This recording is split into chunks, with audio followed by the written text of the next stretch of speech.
Alright, welcome back to the channel, y'all. We're back at the place, and we're going to do a video, or at least try to do a video that I've been thinking about doing for the better part of a year and just never did. And I have got a small little bag, a little sling bag. It's a Magellan Wader sling pack, and it's just full of JDM, or Japanese domestic market type baits. Now, the majority of these are bass lures. However, a lot of the smaller ones can be used in, panfish applications and such. We're going to try and catch some crappie on some JDM baits designed for bass. Now, I do have some jig heads that are actually JDM jig heads, but I am going to cheat and carry my jig head box because some of them just fit better on the jig heads that I've got. And we're probably going to do a little float and fly kind of thing for the majority of it because of how snaggy it is here at the place. So anyway, let's get down here, see if we can catch some fish on some JDM baits. Alright, the rod we're going to use is an ACC crappie stick, 7-foot medium light, super grip. It's got that wind grip, real sticky kind of grip. Shimano Noski, 5-pound braid, and down to a 6-pound leader. And I got a little trout magnet float down to a little Timora fly tying jig head off of Amazon. And this bait is Flash J fish arrows, and this is a little over 1-inch bait that I think will do fairly well. So we're going to start fairly shallow because it is kind of, come here, dang it. We're going to start fairly shallow because it is pretty snaggy in here.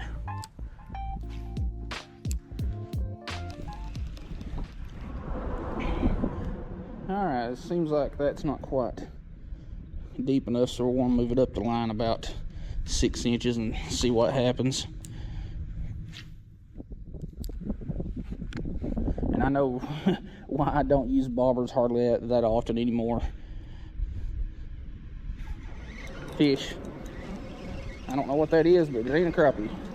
And that's fine with me. That is our old buddy, old pal, the warmouth. He had no problem getting that flash minnow put down. Pretty fish. I honestly thought it was snag, but it weren't.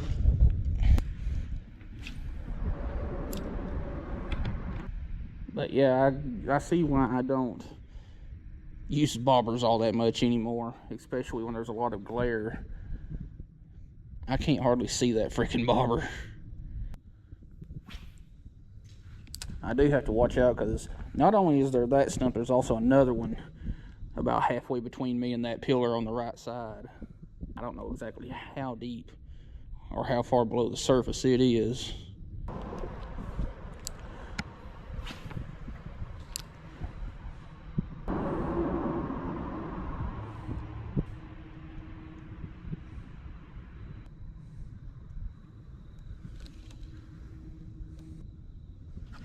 Fish.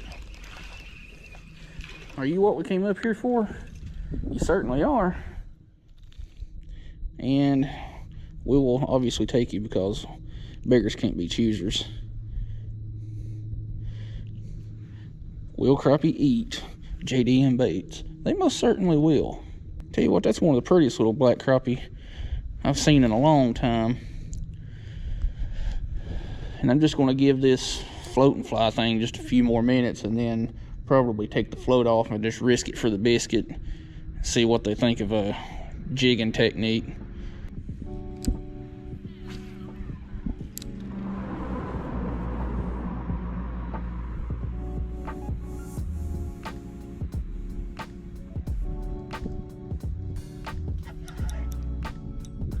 Nicer one.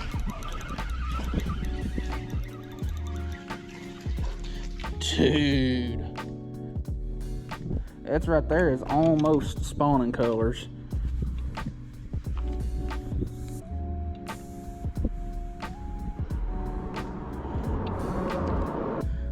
That right there is a dark crappie, and you got something going on with your back.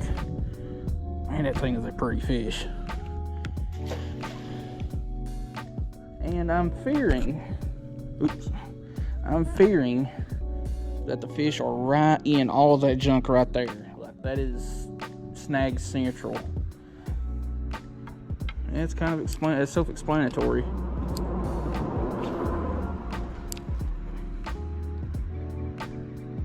Crappie do be liking their structure.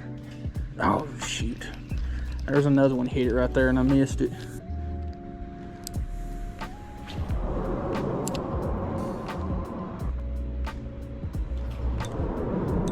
No. No. I finally found the depth that I can't jig or can't do a float and fly at. Something came loose. Hey, the whole thing did. Alright, well, that tells me that I can't go that deep. I'm going to bring it back up a little ways. So that's what I like about these little Tamora fly tying jigs from Amazon. They're super, super tough. You ain't got to worry about bending or breaking them. You can a lot of times just pull your bait out of a snag. That is if your line is, you know, strong enough. You know, I don't typically like fishing in wind at all, but in this case right here, I've got a slight breeze going from my left to my right.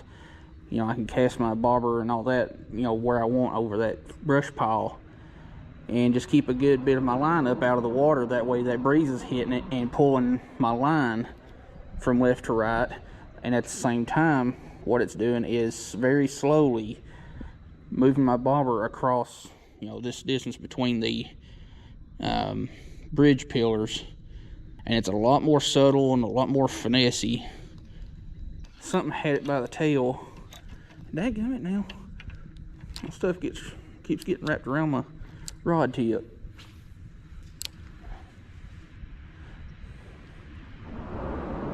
But yeah, on a real slight breeze, I'll usually keep a good bit of my line up out of the water. That way the wind can, or breeze can hit it and form a bow. And when it does that, it just slowly pulls my float one way or the other. Oh, shoot. I don't know what that was, but it was a good one. Something just picked it up and took off. It's probably a bigger bluegill. But this bait is actually designed for the mid-stroll and hover strolling technique, like I do a lot of other baits with.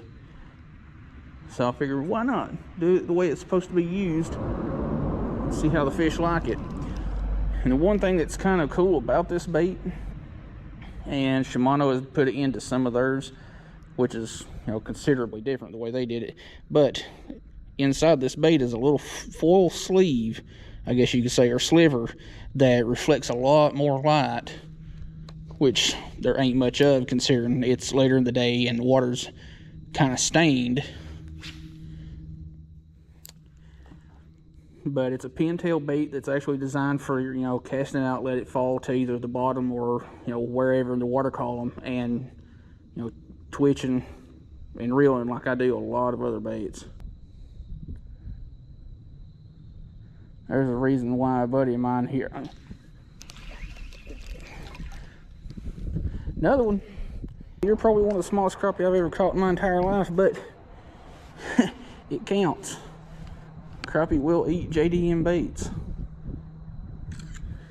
Well, didn't mean to drop you in the rocks, but that one was right where a lot of them I've caught here recently have been. Like right here in the shallow part of the waters. Like there's maybe 24 inches of water right there, so 2 foot max. And some of my bigger ones have come like right here. Well, since we have thrown this chartreuse bait around so much, we're going to change baits and see what all we can rig up.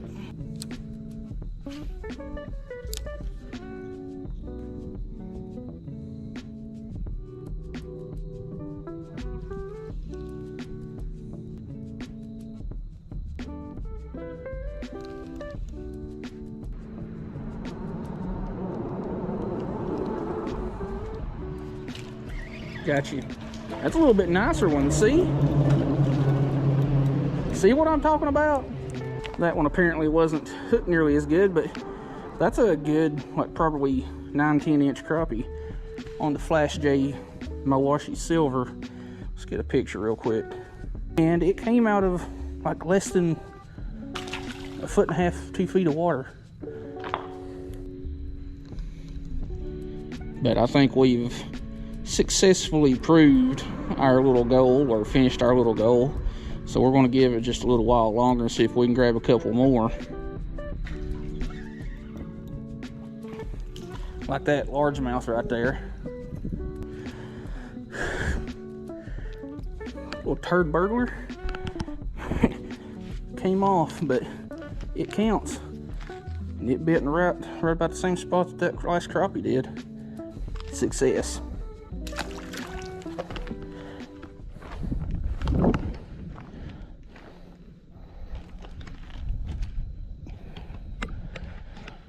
They can stop that coming off as soon as I get them up on land thing. Alright, what we're going to do is I'm going to take a little 1/32 ounce jig head. That way it's a little bit brighter and I have a little more weight to get some distance. And I'm going to show you how to tie a loop knot. So hopefully you can see this. But just take your line, run it through the hook eye, and you want to pull out several inches of tag line. Usually about that much will do, you know, 5-6 inches, just to be comfortable. You can get away with less. And then you want to pinch that tag line and then wrap it around your middle finger and index finger, forming a little loop right there. And you want to take your jig head, drop it through that loop once, twice, 3 times a lady. And I like to hold on to the back side of that loop. That way I can pull it closer to the jig head. Or you can put your jig head inside that loop as like a little anchor point. And then just pull her tight. I'd like to get them about a 1/16 of an inch or so from the jig head, but you can have them a little bit farther. It's not going to hurt anything. I learned that one from Richard Jean, the fishing machine. He is like the crappie dude, and we got some visitors.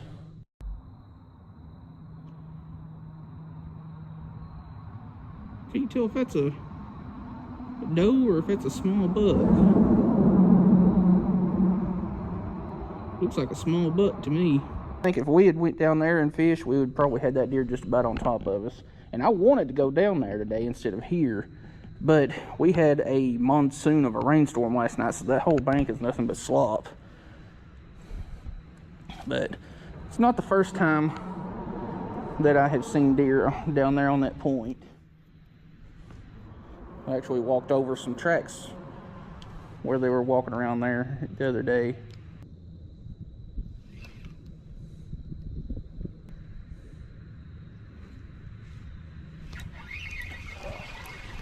I just about didn't get you. I just happened to look up to where I seen that, or heard a deer walking through the woods across from me, and I looked back and just barely did see my float under the water. I was like, that's a little more serious. Little yellow bass.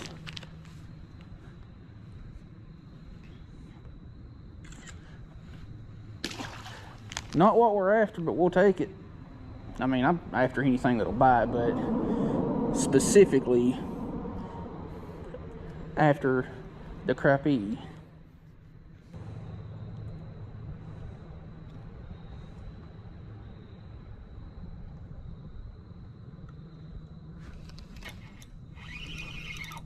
That's a nicer fish, away from the stumps.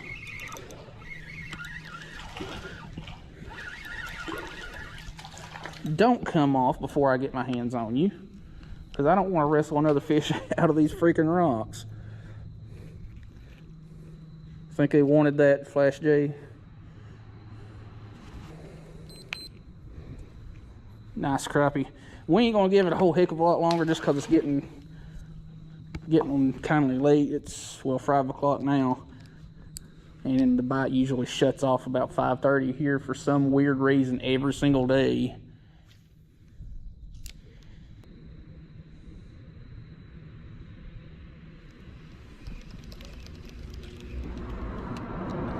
There's a crappie right here. Go away, little green sunfish. Yeah, there was a crappie right there, like right below where my bobber is. I'm beginning to wonder if they're starting to get up like super shallow or close to the, you know, riprap and rocks and stuff to spawn. I don't know when the crappie spawn is really, but I mean, that makes sense because there was literally a crappie right there below where my bait and bobber is.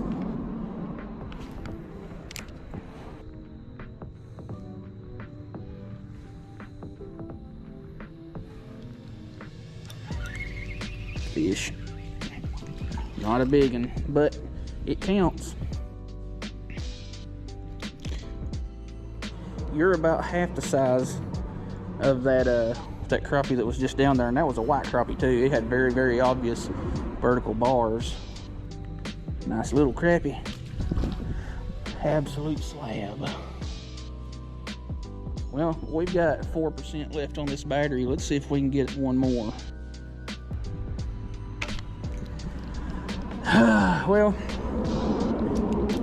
I had my hopes up for a second on getting that one back, and I didn't. I broke off. Anyway, I think we've got enough for a little bit of a video going over some baits and stuff like that, so I will see y'all back at the vehicle. Kind of looking like Iron Man for where I cut a hole in my hoodie to wear my chest mount to where I want it, but I'll show you the baits we're using real quick. Where did I put them? Wrong pouch. This is one that we use today. This says it's a 1-inch bait, but that's actually closer to about 1.5 or 1 3/4. It's a Fish Arrow Flash J 1-inch SW. Same thing, but a little bit bigger and thinner profile. And then this is the other one we use. It's the more natural shad pattern of the Flash J. But I've got a bunch of different like JDM baits. Now, whether some of these are actually JDM is debatable depending on who you ask, but if it's listed under JDM on Tackle Warehouse, I'm calling it JDM. But got some Jackall Yummy Fish 3-inch. They're a Ned style bait. They're a denser bait, but they also tear apart much easier. I've got some Nico baits, some Pilgrites and leeches, and some Jackall Micro Flicks. It's a really thin profile worm. I've got some in clear and black. Of course, you gotta have some Kitech swim baits, leeches from Kitech. But anyway, I'm not gonna go through all this stuff. It's just a bunch of JDM style baits, plastics mostly. I got a couple of hard baits. But anyway, I'll leave links in the description so you can go check all that out and buy some if you want to. Now, I'm not affiliated with those brands, so I don't get commission off that. But if you want to go buy some, that's cool. However, the top 2 links in the description are my affiliate links. Anytime you buy something through those, I get a little bit of commission off of that. And the link below that is the channel membership. Now, what that is you can subscribe to the channel membership program thing for $4.99 a month. That way you get to see content before the public does. And I have no say in the price, and YouTube does all that. So if you want a paid membership to the channel and see content before, you know, the public does, awesome. If you don't want to, that's cool too. Now, as far as subscribing to the channel, that's 100% free. The channel membership thing is $4.99 a month. Again, I don't have any say in that price, and YouTube sets all that. So if you want to join the channel membership and see content early, that's fine. If you don't want to, that's fine also. So again, check out all the links in the description and go buy you some stuff. Hope you like the video. We'll see you in the next one.